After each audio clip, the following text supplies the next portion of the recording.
صاف ستھرا لباس ہونے کے باوجود کام کاج کے کپڑوں میں نماز پڑھنا یہ بھی مکروہ تنزیہی ہے۔ اب یہاں پر دو مسئلے ہیں کہ ایک تو یہ ہے کہ کسی کے پاس وقت بھی ہے اور وہ آسانی سے چینج بھی کر سکتا ہے، پھر بھی وہ نہیں چینج کرتا، اس کو کوئی مسئلہ بھی نہیں ہے، اب مکروہ تنزیہی ہوگا کام کاج کے، اور صاف ستھرا لباس بھی موجود ہے۔ ایک یہ ہے بار بار نماز کے لیے کپڑے چینج کرنا، جیسے جو ڈیوٹی کر رہے ہوتے ہیں نا ان کے لیے زیادہ مسئلہ ہوتا ہے، خاص طور پر عصر، مغرب اور عشاء کی نماز ایک ایک سوا سوا گھنٹے کا ان میں وقفہ ہوتا ہے۔ بعض لوگ اس میں حرج میں مبتلا ہو جائیں گے اگر کسی کو زیادہ مجبور کیا جائے، نہیں بھئی آپ نے صاف ستھرے کپڑے پہن کے ہی نماز میں آنا ہے، تو بہت سارے لوگ تو شاید نماز ہی چھوڑ دیں۔ اب یار کون چینج کرنے جائے، اتنا ٹائم ادھر لگ جائے گا، یہ ہوگا وہ ہوگا، ایسے ہی ہوگا نا، تو وہ سستی کی وجہ سے ہو سکتا ہے نماز، تو اس سے بہتر یہی کہ بھئی اسی میں ہاں اتنا ضرور کوشش کرنی چاہیے کہ ان کام کاج کے کپڑوں کو وقتاً فوقتاً بندہ دھو لے،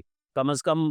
زیادہ نہیں تو ہفتے میں ایک مرتبہ تو دھو لے۔ ہوتا یہ ہے کہ مہینوں گزر جاتے ہیں وہ کپڑے دھوتے ہی نہیں، اتنے گندے ہوتے ہیں کہ اس میں سے بہت زیادہ اسمیل آ رہی ہوتی ہے، اسمیل آتی ہے کہ بعض جس کے برابر میں آ کے کھڑے ہوں گے، اب اسمیل والے کپڑے پہن کے مسجد میں آنا یہ بھی منع۔ یہ خیال رکھنا ضروری ہے، پاک ہونا تو ضروری ہے ہی ہے، اس کو اسمیل وغیرہ سے بھی، اس سے بھی کہ لوگ گھن نہ کھائیں، اتنی بھی بری حالت نہیں کرنی چاہیے، تو وقتاً فوقتاً اس کو دھوتے بھی